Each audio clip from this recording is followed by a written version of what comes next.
Les éditions Sixtrid, avec l'aimable autorisation des éditions Calman-Lévy, présentent Requiem pour une cité de verre de Donna Leon, interprété par Renaud Bertin.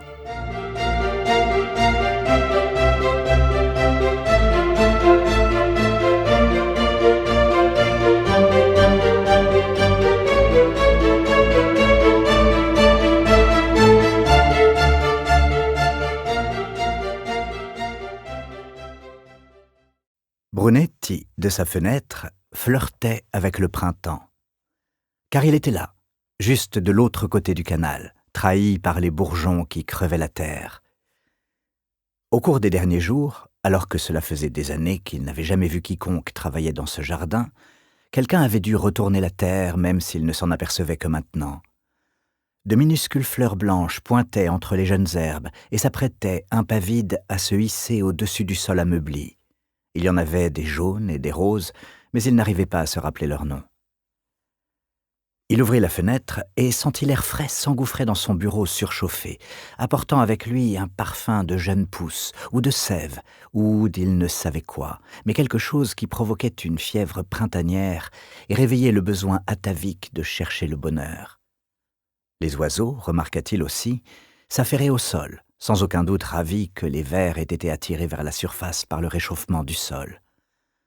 Deux d'entre eux se disputaient un vermisseau, puis l'un d'eux s'envola, et Brunetti le suivit des yeux tandis qu'il disparaissait à la gauche de l'église. « Excusez-moi » entendit-il derrière lui. Il effaça le sourire qu'esquissaient ses lèvres avant de se retourner. C'était Vianello, en uniforme, arborant une expression beaucoup plus sérieuse qu'il n'aurait dû par une pareille journée. Celui-ci s'accompagnait d'une raideur de son corps telle que Brunetti se demanda un instant s'il n'allait pas le vouvoyer, habitude qu'ils avaient pourtant abandonnée du jour où Vianello avait été promu inspecteur. « Oui, qu'est-ce qui se passe ?» demanda Brunetti d'un ton amical, tout en évitant de se confronter au problème grammatical. « Je me demandais si tu aurais un moment » répondit l'inspecteur sans ajouter « commissaire », ce qui inclinait un peu plus Brunetti à penser qu'il allait s'agir d'un entretien informel.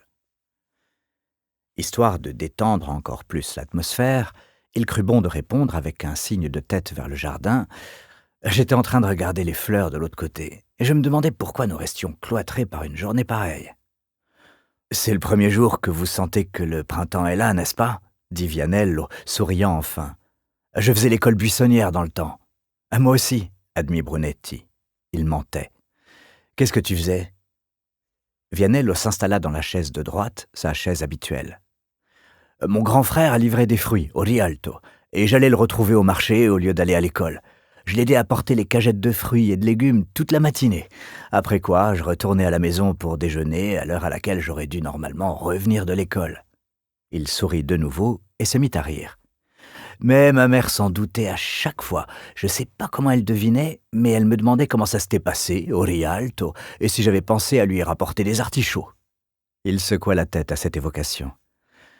Et aujourd'hui, Nadia fait pareil avec les gosses. On dirait qu'elle lit dans leurs pensées et qu'elle sait toujours quand ils n'ont pas été à l'école ou quand ils ont fait une bêtise. Il regarda Brunetti. Comment s'y prennent-elles ? Qui ? Les mamans ? Oui. Tu l'as dit, Lorenzo. Elles lisent dans les pensées. Puis, jugeant que l'atmosphère était suffisamment détendue, il ajouta. De quoi voulais-tu me parler ? À cette question, Vianello retrouva toute sa nervosité. Il décroisa les jambes, serra les pieds, se raidit sur sa chaise. « Il s'agit d'un de mes amis, » répondit-il. « Il a des ennuis. »« De quel genre ? » ?»« Avec nous. »« Nous, la police ?» Vianello acquiesça. « Ici, à Venise ?» Cette fois, l'inspecteur secoua la tête. « Non, à Mestre. En réalité, à Moliano, mais ils les ont amenés à Mestre. »« Qui ça ? » ?»« Les gens qui ont été arrêtés. »« Quels gens ? » ?»« Ceux qui étaient devant l'usine. »« L'usine de peinture ?» demanda Brunetti, se souvenant alors de l'article qu'il avait parcouru dans le journal du matin. « Ouais. » Il Gazzettino avait consacré la première page de son second cahier à l'arrestation de 6 personnes au cours d'une manifestation antimondialiste qui s'était tenue la veille devant une usine de peinture à Moliano Veneto. L'usine avait été condamnée à plusieurs reprises pour ne pas avoir observé le règlement sur le traitement de ces déchets toxiques, mais avait pris le parti de payer ces amendes dont le montant était ridicule, plutôt que d'investir dans la transformation de ses méthodes de production. Les protestataires exigeaient que l'usine soit fermée et avaient essayé d'empêcher les ouvriers d'y entrer. Il s'en était suivi une confrontation entre manifestants et ouvriers. La police était intervenue et avait arrêté 7 personnes. Il faisait partie des ouvriers ou des manifestants anti-mondialisation, voulut savoir Brunetti. Ni l'un ni l'autre, dit Vianello, qui précisa sa réponse en ajoutant « C'est-à-dire que ce n'est pas vraiment un anti-mondialiste, pas plus que moi, en tout cas. » Même aux oreilles de Vianello, cette explication parut insuffisante. Il poussa un soupir et recommença. « Nous étions en classe ensemble, Marco et moi. Mais lui est allé à l'université et est devenu ingénieur. Il s'est toujours intéressé à l'écologie et c'est comme ça que nous avons maintenu le contact, en nous voyant dans les réunions, des trucs comme ça. Une fois, de temps en temps, on prenait un verre après. » Brunetti préféra ne pas s'enquérir de la teneur de ces rassemblements et laissa l'inspecteur continuer. « Il est très inquiet de ce qui se passe dans cette usine. Et à Marghera. Je sais qu'il a aussi participé à la manifestation là-bas, mais il n'avait jamais été impliqué dans quelque chose comme ça. » Comme quoi ? Quand les choses deviennent violentes. « J'ignorais qu'il y avait eu des violences, » dit Brunetti. L'article parlait seulement de personnes arrêtées, mais ne mentionnait pas d'échauffourées. « Qu'est-ce qui s'est passé ?» demanda-t-il. « Qui a déclenché la bagarre ?» Il savait déjà comment les gens répondent à ces questions, qu'eux-mêmes ou leurs amis soient concernés. C'est toujours l'autre qui a commencé. Vianello se laissa un peu aller dans sa chaise et croisa de nouveau les jambes. Je ne sais pas, je n'ai parlé qu'à sa femme, ou plus exactement, elle m'a appelé ce matin et m'a demandé si je pouvais trouver comment l'aider. Seulement ce matin ? Vianello acquiesça. Elle m'a dit qu'il l'avait appelé hier au soir, depuis la prison de Mestre, mais qu'il lui avait demandé de ne pas chercher à me joindre avant ce matin. Son coup de fil est arrivé au moment où j'allais partir, expliqua Vianello, avant d'en venir à la question de Brunetti. Si bien que je ne sais pas qui a déclenché la bagarre. Il peut s'agir aussi bien des ouvriers que des antimondialistes. Le commissaire fut étonné d'entendre Vianello admettre cette possibilité. « Marco est quelqu'un de pacifique, » enchaîna l'inspecteur. « Ce n'est sûrement pas lui qui est à l'origine de l'affaire. Cependant, on trouve toujours des gens qui vont dans ce genre de manifestation, je crois, plutôt pour s'amuser. » « S'amuser ?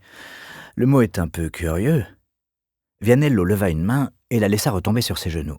« Je sais bien, mais telle est la conception des choses des individus en question. Marco m'en a parlé. Il m'a dit qu'il ne les appréciait pas et qu'il n'aimait pas les voir se joindre à leurs manifestations. Ça augmente le risque qu'elles tournent mal. Connaît-il ceux qui sont violents ? Il ne me l'a pas dit, seulement qu'il le rendait nerveux. » Brunetti décida de ramener l'entretien à son objectif initial. « Qu'est-ce que tu voulais me demander ? Tu connais des gens à Mestre, mieux que moi. Des magistrats aussi, même si je ne sais pas à qui on a confié l'affaire. Je me demandais si tu ne pourrais pas aller un peu à la pêche et voir ce que tu pourrais ramener. » « Je ne comprends toujours pas pourquoi tu ne le fais pas toi-même, » objecta Brunetti, mais d'un ton qui n'était que d'étonnement et non pas une manière de se défausser. « Je me suis dit que, venant d'un commissaire, la demande aurait plus de chances d'aboutir. » Brunetti réfléchit un instant avant de répondre. « Oui, peut-être. Connais-tu les charges qui ont été retenues contre lui ? » ?»« Non. Trouble à l'ordre public ou résistance aux représentants des forces de l'ordre dans l'exercice de leurs fonctions, probablement. Sa femme ne me l'a pas dit. Je lui ai demandé de ne rien faire tant que je ne t'aurais pas parlé. Je me suis dit que toi ou nous pourrions faire quelque chose, de manière informelle, ce qui lui éviterait pas mal d'ennuis. » « Ne t'a-t-elle rien dit sur ce qui s'était passé ? » Elle n'a fait que me répéter ce que Marco lui avait dit, qu'il se tenait là en brandissant une pancarte avec d'autres personnes de son groupe, ils sont une douzaine. Puis il a vu arriver 3 ou 4 types qu'il ne connaissait pas et qui se sont mis à injurier les ouvriers, à leur cracher dessus, et quelqu'un a lancé une pierre. Vianello enchaîna avant que Brunetti n'ait le temps de poser la question qui s'imposait. « Non, il ne sait pas qui, il n'a rien vu. C'est quelqu'un qui lui a parlé de la pierre. C'est alors que la police est intervenue, il a été jeté à terre, puis on les a fait monter dans un véhicule et on les a amenés à Mestre. » Rien là-dedans qui fût une surprise pour le commissaire. Sauf s'il y avait eu quelqu'un sur place avec une caméra pour enregistrer la scène, on ne saurait jamais qui avait lancé la pierre ou donné le premier coup de poing. Si bien que les chefs d'accusation pouvaient être n'importe quoi et que n'importe qui pouvait se retrouver inculpé. Brunetti reprit la parole au bout d'un court instant. « Tu as raison, je crois qu'il vaut mieux y aller nous-mêmes. » Au fond, songea-t-il, c'était un bon prétexte pour quitter le bureau. « On y va » ajouta-t-il. « On y va » répondit Vianello en se mettant debout.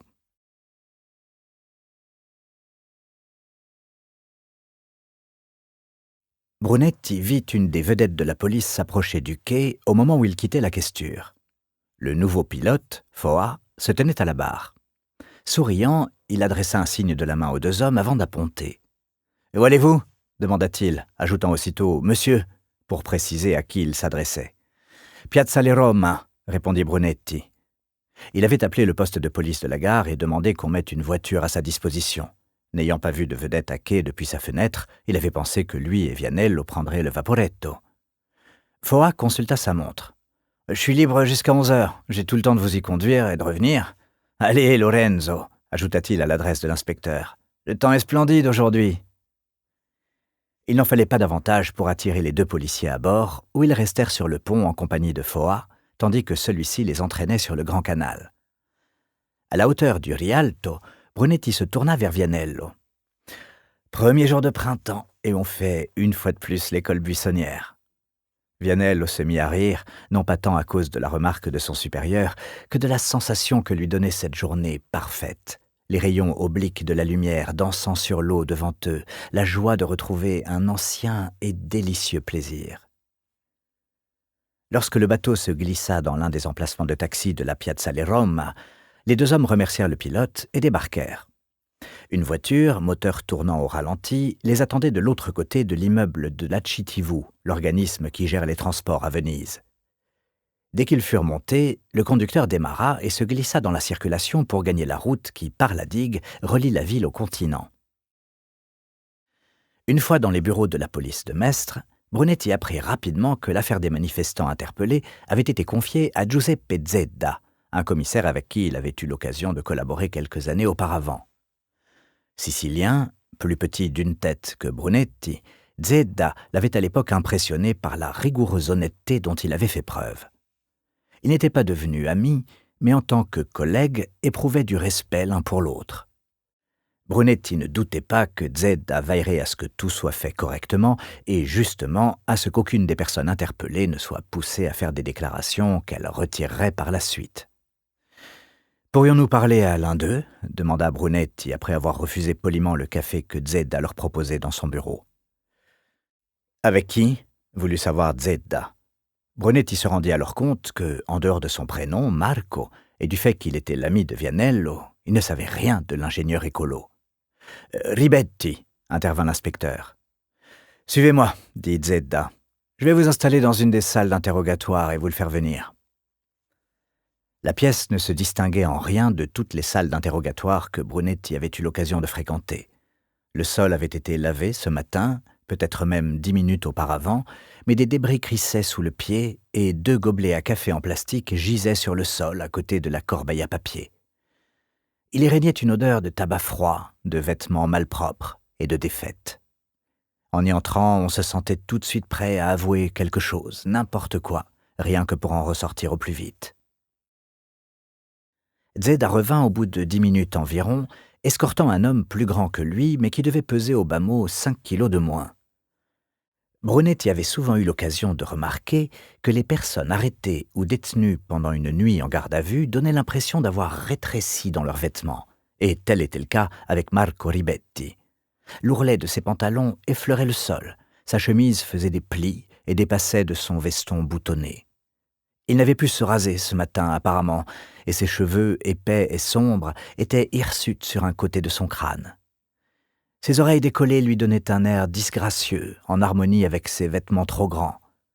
Il regarda Brunetti sans que son visage change d'expression, mais un sourire de soulagement et de plaisir vint l'éclairer lorsqu'il vit Vianello. Du coup, il parut plus jeune, et Brunetti lui donna autour de 35 ans. « Alors, Assunta t'a trouvé ?» dit l'homme en serrant Vianello dans ses bras et en lui donnant une claque dans le dos. L'inspecteur parut surpris par la chaleur de cet accueil, mais rendit son étreinte à Ribetti. « Ouais, elle m'a appelé avant que je parte travailler. Elle m'a demandé si je ne pourrais pas faire quelque chose. » Il recula d'un pas et se tourna vers Brunetti. « Voici mon patron, le commissaire Brunetti. Il a proposé de m'accompagner. » Ribetti tendit la main et Brunetti la lui serra. « Merci de vous être déplacé, commissaire, » dit-il, regardant Vianello, puis Brunetti, puis revenant sur son ami. « Je ne voulais pas t'embêter avec ça, Lorenzo. Ni vous, commissaire, » ajouta-t-il en se tournant de nouveau vers Brunetti. Vianello s'approcha de la table, tira les 2 chaises qui étaient d'un côté et présenta la 3e à Ribetti. « C'est ce que nous faisons tout le temps, Marco, tu sais, parler aux gens. » Lorsqu'ils furent tous les 3 assis, Vianello se tourna vers Brunetti comme s'il remettait l'affaire entre ses mains. « Dites-nous ce qui s'est passé, » demanda le commissaire. « Tout ? Oui, tout, » répondit Brunetti.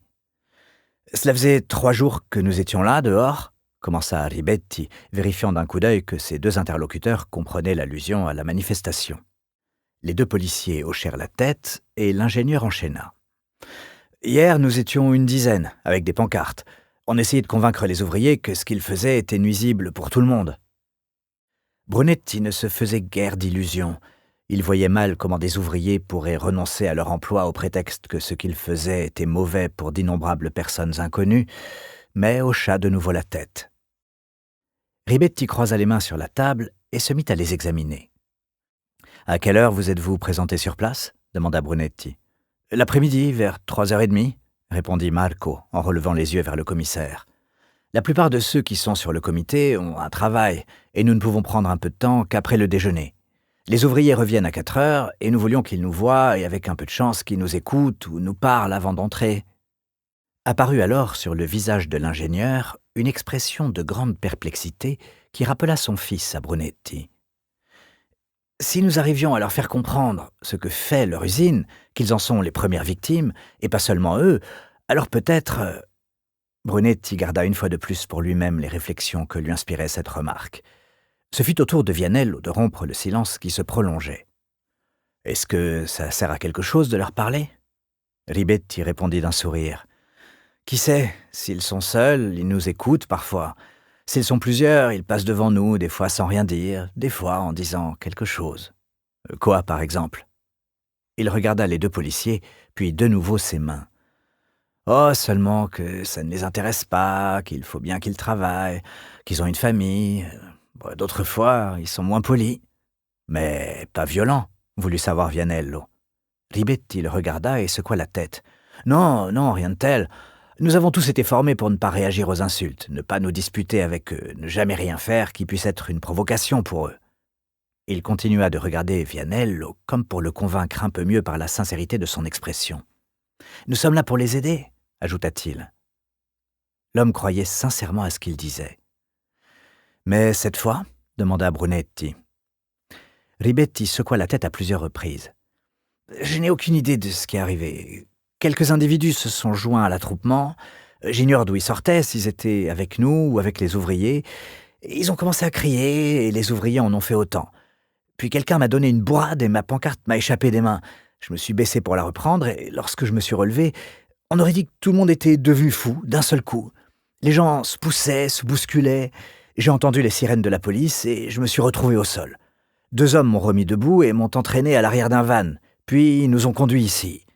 Il était presque minuit lorsqu'une femme policier est venue nous dire qu'on pouvait passer un coup de téléphone. » Il avait parlé d'une manière précipitée et d'un ton de voix qui reflétait la confusion que ses propos évoquaient. Pendant quelques instants, il regarda alternativement Brunetti et Vianello avant de s'adresser à ce dernier. « J'ai appelé Assunta et je lui ai dit où j'étais et ce qui était arrivé, puis j'ai pensé à toi. C'est là que je lui ai demandé de chercher à te joindre. » Une note d'inquiétude se glissa dans sa voix. « Elle ne t'a pas appelé en pleine nuit, j'espère ?» continua-t-il, oubliant que Vianello lui avait déjà dit que non. L'inspecteur sourit. « Non, elle ne m'a appelé que ce matin. » Brunetti observa que Ribetti parut soulagé. « Ce n'était tout de même pas la peine que vous veniez tous les 2 jusqu'ici, » dit l'ingénieur. « Vraiment, Lorenzo, je ne sais pas ce qui m'a pris de lui demander de t'appeler. Je crois que j'ai un peu paniqué. Je me suis dit que tu pourrais peut-être passer un coup de fil à quelqu'un d'ici, je sais pas, et que tout s'arrangerait. Je n'aurais jamais imaginé que tu serais obligé de venir en personne, » ajouta-t-il en levant la main en direction de Vianello. « Et encore moins que vous viendriez aussi, commissaire. » Il regarda ses mains.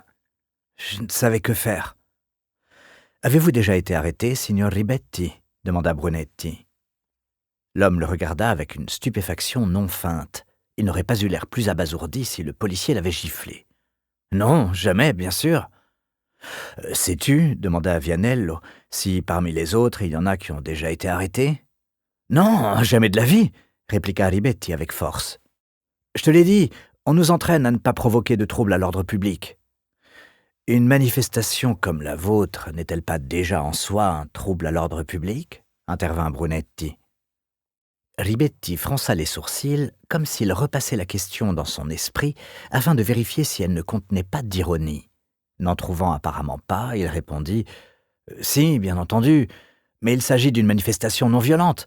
Notre seul objectif est de faire comprendre aux ouvriers la dangerosité de ce qu'ils font dans cette usine, non seulement pour la population, mais encore plus pour eux qui sont en première ligne. » Brunetti remarqua que Vianello acceptait cette explication et voulut donc en savoir un peu plus. « Et quels sont ces dangers, signor Ribetti ?» Ribetti regarda un instant le commissaire comme s'il venait de lui demander combien font 2 et 2, puis chassa cette expression de son visage. « Ils viennent avant tout des solvants et des produits chimiques qu'ils manipulent, du moins dans la fabrique de peinture. Ils en renversent par terre ou sur eux, ils en respirent les émanations toute la journée, sans même parler des déchets toxiques dont ils doivent se débarrasser, quelque part. » Brunetti, habitué à entendre Vianello lui tenir ce genre de discours depuis un certain temps, préféra éviter le regard de l'inspecteur. « Et vous pensez que ce genre de manifestation va y changer quelque chose, signor Ribetti ?» L'homme écarta les mains. « Dieu seul le sait, mais au moins c'est quelque chose, une forme de protestation. Et d'autres comprendront peut-être qu'il est possible de protester. Si on ne le fait pas, ajouta-t-il d'un ton funèbre et plein de conviction, ils finiront par tous nous tuer. » Ayant souvent eu ce genre de conversation avec Vianello, Brunetti n'eut pas besoin de demander à Ribetti qui étaient ces « ils ». Et il se rendit brusquement compte de tout ce qu'il avait fini par croire lui-même, à quel point il avait été converti ces dernières années, et pas seulement parce que la prise de conscience écologique de Vianello avait déteint sur lui. Il avait observé la multiplication des articles sur le réchauffement planétaire, sur l'écomafia qui empoisonnait le sud du pays de déchets toxiques jetés n'importe où. Il avait même fini par se convaincre qu'il y avait un rapport entre l'assassinat d'un journaliste de la RAI en Somalie quelques années auparavant et la poubelle à déchets toxiques qu'était devenu ce misérable et malheureux pays. Ce qui le surprenait était le fait que des personnes puissent encore croire que leurs insignifiantes manifestations allaient y changer quelque chose. Et, s'avoua-t-il à lui-même, il n'aimait pas reconnaître que cela le surprenait. Pour en revenir à des choses plus pratiques, dit brusquement Brunetti, si vous n'avez jamais eu maille à partir avec la police auparavant, nous devrions pouvoir faire quelque chose pour vous. Tu veux bien rester ici ? Demanda-t-il en se tournant vers Vianello. Je vais aller voir Zedda et jeter un coup d'œil sur le rapport. Si personne n'a été blessé et si aucune inculpation n'a été formulée, je ne vois aucune raison pour que le signor Ribetti reste en détention. Ribetti lui jeta un coup d'œil où on lisait de la peur et du soulagement mêlés. « Merci, commissaire, dit-il, ajoutant rapidement, « et même si vous ne pouvez rien faire et si rien ne se passe, merci tout de même. » Brunetti se leva. Il alla à la porte et fut satisfait de la trouver non fermée à clé. Dans le couloir, après avoir demandé où était son homologue, il le trouva dans son bureau, un bureau dont la superficie était le quart de celle du sien, avec une seule fenêtre donnant sur un parking. Mais avant même que Brunetti lui ait demandé quoi que ce soit, Zedda lui dit « Ramène-le, Brunetti. Il ne va rien sortir de cette affaire. Personne n'a été blessé, personne n'a déposé de plainte, et nous ne voulons surtout pas avoir d'ennui avec eux. Ils nous cassent les pieds, mais ils sont inoffensifs. Alors prends ton ami par le bras et ramène-le chez lui. » Plus jeune, Brunetti aurait éprouvé le besoin de préciser que Ribetti n'était pas son ami, mais celui de Vianello. Sauf que depuis le temps qu'il travaillait avec l'inspecteur, il ne faisait plus vraiment la différence. Il remercia donc Zedda et lui demanda s'il y avait un formulaire quelconque à signer. Zedda eut un geste de dénégation, dit que cela lui avait fait plaisir de le revoir, et fit le tour de son bureau pour venir lui serrer la main. Brunetti retourna dans la salle d'interrogatoire, dit à Ribetti qu'il était libre et qu'il pouvait revenir à Venise avec eux s'il le désirait, puis prit la tête de leur petit groupe jusqu'à la voiture de police qui attendait.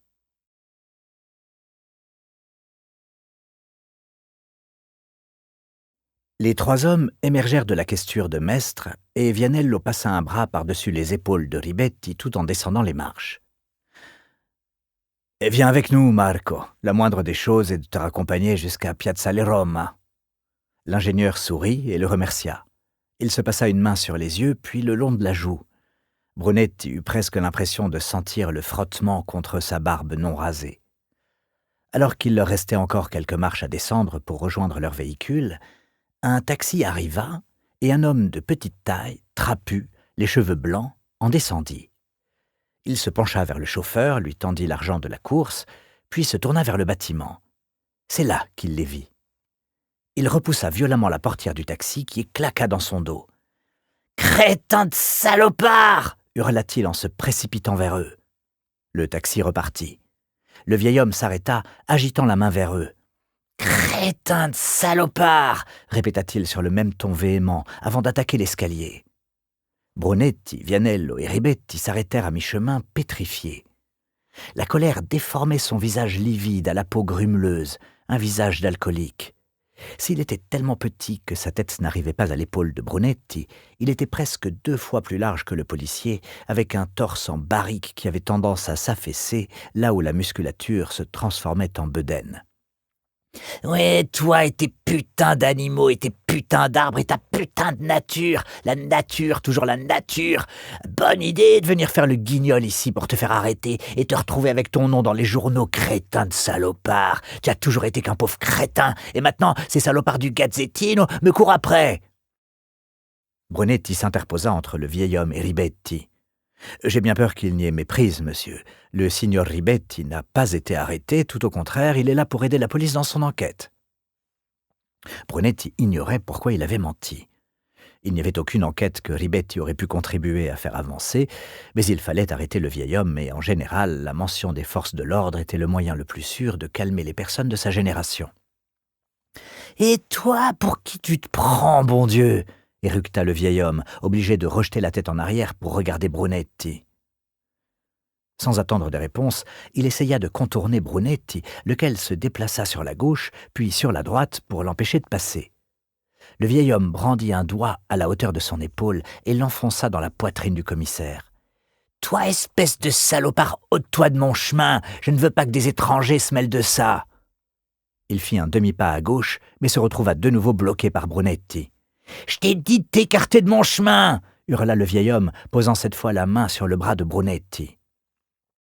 On n'aurait pas pu affirmer qu'il avait agrippé le bras du policier, ni qu'il avait tiré dessus, mais ce n'était certainement pas le geste simple d'un ami qui cherche à attirer l'attention de son interlocuteur sur quelque chose.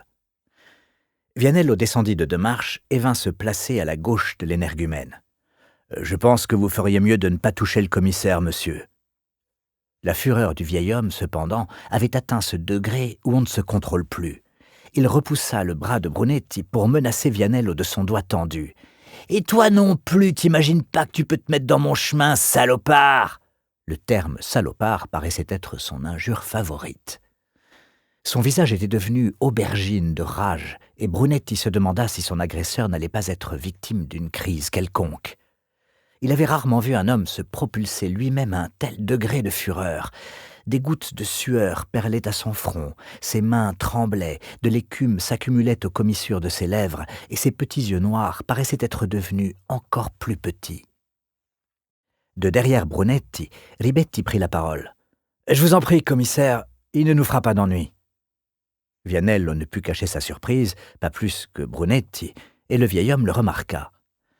« C'est vrai, monsieur le commissaire, ou qui que vous soyez, je ne vous ferai pas d'ennui. C'est lui qui nous en fait, ce crétin de salopard !» Ses yeux quittèrent Brunetti pour se porter sur Ribetti, qui s'était avancé à la gauche du commissaire. « S'il me connaît si bien, ce salaud, c'est parce qu'il a épousé cette faux-folle qui est ma fille. C'est pour son fric qu'il l'a épousée. Il savait ce qu'il faisait, et il a perverti avec ses idées de merde !» On put croire un instant que le vieux furieux allait cracher sur Ribetti, mais il changea apparemment d'avis. « Tout ça pour se faire arrêter, comme un voleur !» ajouta-t-il, avec un regard pour Brunetti qui disait clairement qu'il ne croyait pas à un mot de ses explications. Ribetti attira l'attention de Brunetti en posant une main sur son dos. Merci, commissaire. Et à toi aussi, Lorenzo. Sur quoi, ignorant complètement son beau-père, il descendit les dernières marches de l'escalier. Une fois sur le trottoir, il jeta un coup d'œil à la voiture de police, mais se contenta de passer devant et de continuer son chemin pour disparaître au premier coin de rue. « Froussard !» lui cria le vieil homme. « T'as du courage quand il s'agit de sauver tes foutues bestioles ou tes foutus arbres, mais quand tu dois affronter un homme, un vrai... » Soudain, il parut avoir épuisé toutes ses ressources en invectives. Il regarda Vianello et Brunetti comme s'il voulait s'imprégner de leur physionomie, puis s'ouvrit un chemin entre eux et monta jusqu'à la questure. « Alors ?» demanda Brunetti. « Je vous raconterai tout ça pendant le retour », répondit Vianello. L'inspecteur tenait d'un ancien camarade de classe qui avait passé 6 mois comme maestro dans la verrerie de Giovanni Decale, le vieil homme en fureur, l'histoire qu'il raconta pendant qu'il roulait vers Venise. Elle commençait comme une histoire d'amour des plus banales. Alors qu'elle était au Rialto, Assunta Decale avait fait tomber un sac plein d'oranges et un homme qui était en train d'acheter des crevettes avait pris le temps de l'aider à récupérer celles qui avaient roulé ici et là. Elle avait ri, elle avait remercié, puis il lui avait proposé d'aller prendre un café autour duquel ils avaient parlé pendant 1 heure. Il l'avait raccompagnée jusqu'à la navette, non sans avoir pris le numéro de son portable, après quoi il l'avait appelée pour lui demander si elle ne voudrait pas aller au cinéma avec lui. 4 mois après, ils vivaient ensemble. Le père de la jeune femme, Giovanni Decale, n'était pas du tout d'accord. Pour lui, le jeune homme n'était qu'un coureur de dot. Déjà plus très jeune et pas très joli, Assunta avait en plus toujours travaillé dans l'entreprise de son père. Qui pouvait vouloir d'une femme pareille, sinon pour son argent? Derrière tout ça, il y avait la question, exprimée beaucoup moins publiquement, de savoir qui allait s'occuper de Giovanni Decale si sa fille se mariait et allait vivre avec ce monsieur. Car Decale était veuf. Il se retrouverait seul dans une maison de 10 pièces, bien trop débordé par son activité de chef d'entreprise pour prendre soin de ses affaires domestiques. Assunta épousa néanmoins Marco. Mais le pire était à venir. Les idées politiques du jeune homme, ses craintes pour l'environnement, les soupçons qu'il nourrissait à l'égard du gouvernement, entraient en conflit direct avec la philosophie de son beau-père. « Mange si tu ne veux pas être mangé. Les travailleurs doivent travailler et ne sont là que pour piquer le plus d'argent possible à leurs employeurs, tout en faisant le moins possible. Croissance et progrès sont par définition de bonnes choses et, toujours plus, une règle d'or. » Puis encore, du point de vue de Giovanni Decale, il y avait l'éducation du jeune homme et la profession qu'il exerçait. Non seulement il était diplômé de l'université et faisait donc partie de ces parasites de dottori qui, bien qu'ayant tout étudié, ne savaient rien, mais en plus, il travaillait pour la société française qui avait décroché le contrat de construction des déchetteries de la Vénétie. Il était chargé de conduire les analyses des sites retenus, proximité des rivières et de la nappe phréatique, composition des sols. Certains de ces rapports empêchaient la construction d'une décharge, d'autres en rendaient le coût plus élevé. Et tout cet argent était prélevé dans la poche de qui? De gens honnêtes comme les propriétaires d'usines, lesquels payaient des impôts pour que les flemmards et les faibles puissent téter impunément les mamelles publiques et que des ingénieurs puissent obliger les villes à dépenser de l'argent pour que des crétins de poissons et d'animaux ne se salissent pas et ne soient pas malades. Ribetti et son épouse habitaient à Murano dans une maison qu'Assunta Decale avait héritée de sa mère. Prise entre son mari et son père, elle essayait de maintenir la paix entre eux. Mais comme elle travaillait toute la journée à l'usine de son père, la tâche n'était pas facile.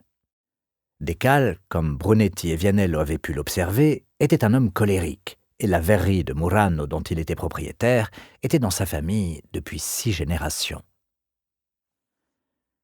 Vianello avait marqué à ce moment-là un temps d'arrêt dans son récit pour observer. « Tu sais, en m'entendant te raconter tout ça, je me rends compte que je ne sais pas très bien comment je suis au courant de tant de détails. Ce n'est pas comme si Pietro m'avait raconté cette histoire pendant qu'il travaillait là-bas. D'accord, nous avons été en classe ensemble, Marco et moi, mais nous n'avons repris contact qu'il y a 3 ans. Il y a quelque chose d'absurde à ce que j'en sache autant. Ce n'est pas comme si nous étions amis intimes, tu comprends? Il ne m'a jamais parlé lui-même de son beau-père. » Vianello était assis à l'arrière du véhicule pendant qu'il roulait sur le Ponte della Libertà, si bien que tout en parlant, il voyait la tête de Brunetti encadrée par les cheminées d'usine de Marghera. Il vint à l'esprit de Brunetti que, après tout ce temps, Vianello n'avait peut-être pas encore pleinement conscience du talent avec lequel il était capable d'entraîner les gens à lui parler, voire à lui faire des confidences. Il s'agissait sans doute d'un don naturel, comme d'une voix au timbre parfait ou l'élégance spontanée du danseur, si bien que ceux qui en étaient pourvus étaient incapables de le voir comme quelque chose d'exceptionnel. Vianello retrouva l'attention de son supérieur en montrant de la main les usines de Marghera. « Tu sais que je suis d'accord avec lui, n'est-ce pas? Pour les manifestations?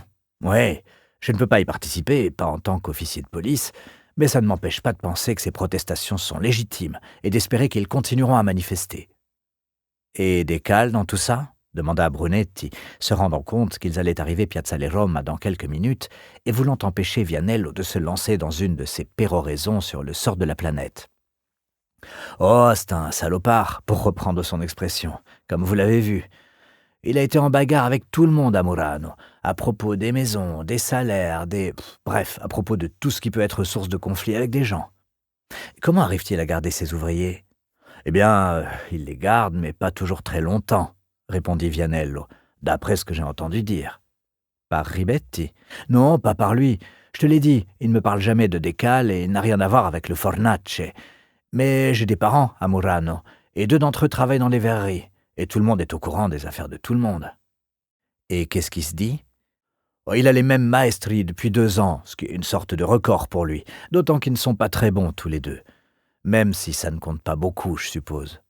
Et pourquoi donc ? S'étonna Brunetti, qui derrière la tête de l'inspecteur voyait un bus panorama. Il n'allait pas tarder à arriver. Oh, il ne fabrique que des merdes pour touristes, du genre tortue qui saute hors de l'eau, toréador, avec la cape et les pantalons roses. Oui, exactement, comme si nous avions des toréadors chez nous, ou des tortues d'ailleurs. Je croyais que tous ces trucs étaient fabriqués en Chine ou en Bohême à présent, observa Brunetti, qu'il avait entendu dire par des personnes en principe bien placées pour le savoir. En grande partie, oui, dit Vianello, mais ils ne sont pas capables de fabriquer les grandes pièces, en tout cas pour le moment. Attendez encore 5 ans et elles arriveront de Chine. Et vos parents ? Vianello leva les mains en un geste classique d'impuissance. Soit ils apprendront à faire autre chose, soit ils termineront comme ta femme dit que nous finirons tous, habillés en tenue 18e, à nous promener sur la place Saint-Marc en parlant vénitien pour amuser les touristes. Même nous, la police ? Eh oui, répondit Vianello. T'imagines un peu Alvise avec une arbalète ? Un éclat de rire mit fin à la conversation, et le sujet alla se fondre dans le flot des commérages qui irriguaient Venise, la plupart du temps beaucoup moins toxiques que les eaux qui s'écoulaient dans ses canaux. Une fois de retour à la questure, Brunetti alla dans le bureau de la signorina Elettra pour voir si la liste du personnel de service avait été préparée pour les vacances de Pâques. « Ah, commissaire, dit-elle en le voyant entrer, je vous cherchais justement. »« Oui. C'est pour la loterie, dit-elle, comme s'il savait de quoi elle parlait. Je me demandais si vous vouliez prendre un billet. » Avant même de chercher à savoir de quel genre de loterie il s'agissait, si elle était en rapport avec les congés de Pâques ou les préoccupations écolo de Vianello, il répondit que, bien entendu, il participerait et mit la main à la poche pour en retirer son portefeuille. « Combien ? » ?»« Seulement 5 €, monsieur. On s'est dit que nous allions vendre tellement de billets qu'on pouvait les proposer à un petit prix. »« Parfait, » dit-il distraitement, prenant une coupure et la lui tendant. Elle le remercia et tira un bloc-notes à elle. « Quelle date choisissez-vous, monsieur ?» demanda-t-elle en cherchant son stylo des yeux sur le bureau avant de revenir sur Brunetti. « N'importe laquelle après le 1er mai. » Un instant, Brunetti envisagea de choisir le 10 mai, jour anniversaire de la naissance de Paola, et de ne pas chercher à en savoir davantage. Mais la curiosité fut la plus forte. « Je ne comprends pas très bien, signorina. »« Vous devez choisir une date, monsieur. La personne qui aura choisi la bonne raflera tout ce qui a été misé. » Elle sourit. « Et vous pouvez même choisir plusieurs dates, tant que vous payez 5 € à chaque fois. »« Très bien, » dit Brunetti, « j'avoue tout, je ne sais pas de quoi vous parlez. » La jeune femme porta une main à sa bouche et eut l'impression de la voir légèrement rosir. Elle laissa échapper un long soupir, comme si on venait de lui couper la respiration. Il regarda défiler les expressions qui se jouaient sur son visage, la vie qui envisageait un instant de mentir, avant d'opter pour la vérité, Ce qui l'étonnait, c'était d'avoir pu déchiffrer tout cela sans même savoir comment il s'y prenait. « C'est à propos du Wiskester, monsieur. »« Oui, et alors ?» demanda Brunetti avec une certaine impatience. « Son poste à Interpol. »« Vous voulez dire qu'il s'est porté candidat ?» s'exclama Brunetti, stupéfait et incapable de dissimuler sa surprise. Pata avait osé postuler. Il serait peut-être plus juste de dire que sa surprise venait tout autant du fait que personne ne lui avait dit que Pata avait soumis sa candidature à cette situation. Au niveau du Wiskester, on ne parlait plus d'emploi, mais de situation ou de position. « Oui, monsieur, il y a 4 mois. » Brunetti ne se souvenait plus de la nature exacte de la situation qui intéressait son supérieur. Il se rappelait vaguement qu'elle impliquait de travailler avec, en liaison, comme disent les personnes ayant une position, la police d'un autre pays dont Pata ne parlait pas la langue, mais il avait oublié lequel. Devant son silence, elle lui fournit la réponse.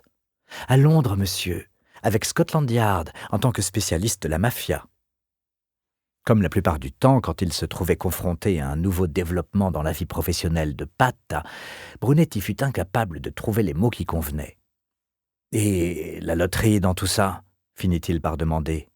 « La date à laquelle il recevra la lettre de refus, » dit-elle d'un ton implacable. Il se moquait des détails, mais il voulait néanmoins savoir. Mais comment s'y prendre ? « Vous avez l'air tout à fait certaine de ce qui va se passer, signorina. » « Ouais, pas trop mal exprimé. »« Je le suis, » dit-elle sans donner la moindre explication. Elle sourit et indiqua son bloc-notes. « Alors cette date, monsieur. Le 10 mai, s'il vous plaît. » Elle écrivit la date sur le haut d'une petite feuille de papier qu'elle déchira et lui tendit en l'invitant à ne pas la perdre. « Et si nous sommes plusieurs à choisir la même ?» demanda-t-il en glissant le bout de papier dans son portefeuille. « Oh, c'est déjà prévu, monsieur. Il y a plusieurs dates sur lesquelles les personnes ont voulu parier, et on a suggéré que si jamais la lettre arrivait pour l'une de celles-ci, tout l'argent irait à Greenpeace. » C'est lui qui a pensé, pas vrai ? « Qui ça, lui ?» demanda-t-elle, l'image même de la confusion. Il laissa échapper un petit soupir sec, comme pour suggérer que même un aveugle aurait pu voir ce qu'il avait voulu dire. « Vianello, pardi. »« Sans vouloir vous contrarier, monsieur, » répliqua-t-elle sans atténuer en rien la suavité de son sourire. « L'idée est de moi. »« En ce cas, dit-il aussitôt et sans hésiter, je ne vivrai qu'avec l'espoir de gagner avec quelqu'un d'autre afin que l'argent aille à une aussi noble cause. » Elle le regarda un instant, l'expression neutre, puis son regard refleurit. « Oh, voyez-moi un peu l'hypocrisie des hommes. » Brunetti fut surpris de se trouver si flatté et retourna à son bureau, oubliant totalement la liste du personnel pour les vacances qu'il était venu chercher.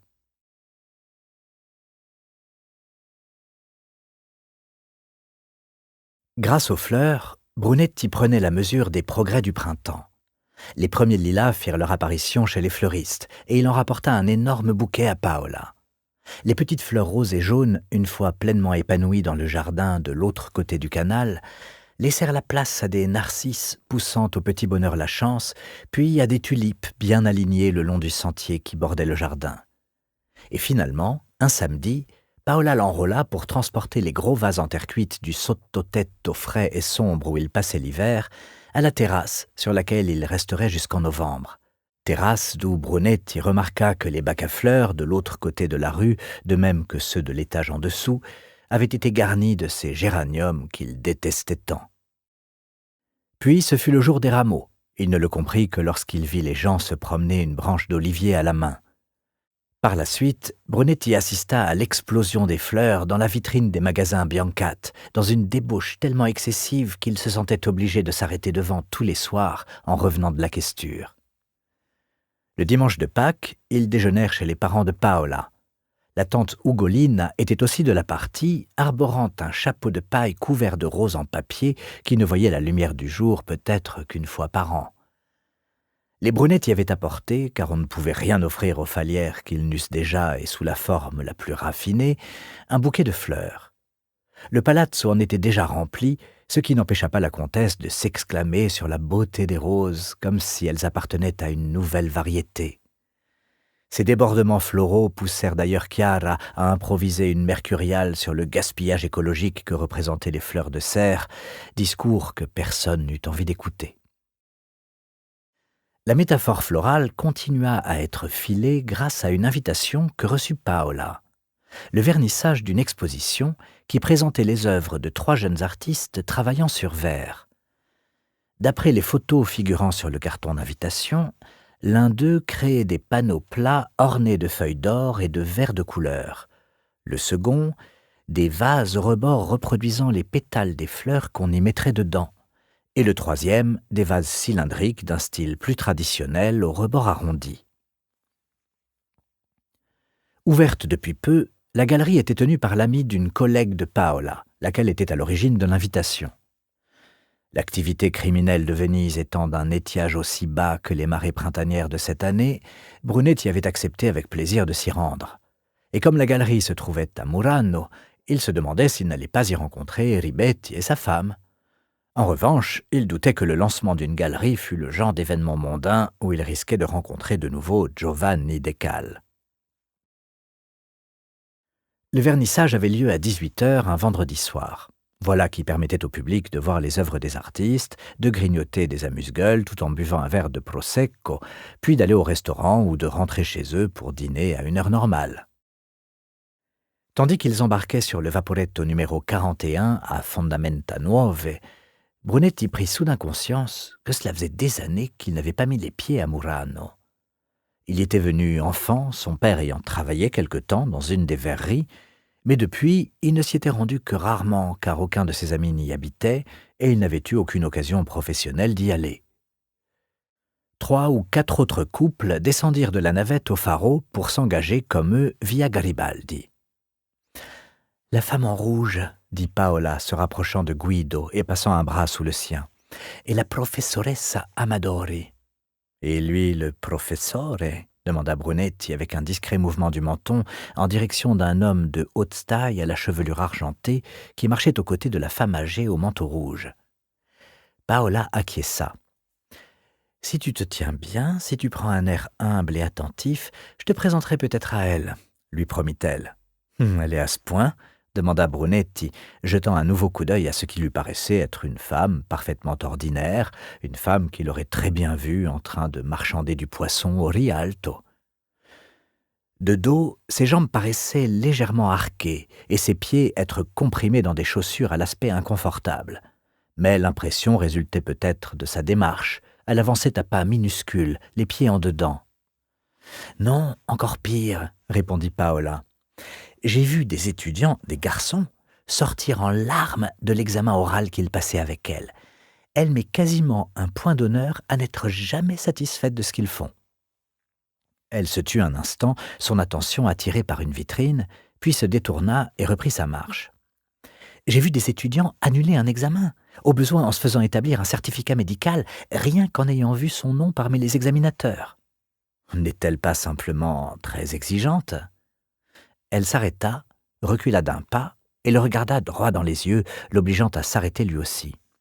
« Vous vivez avec moi depuis plus de 20 ans maintenant, n'est-ce pas, signore ?» demanda-t-elle.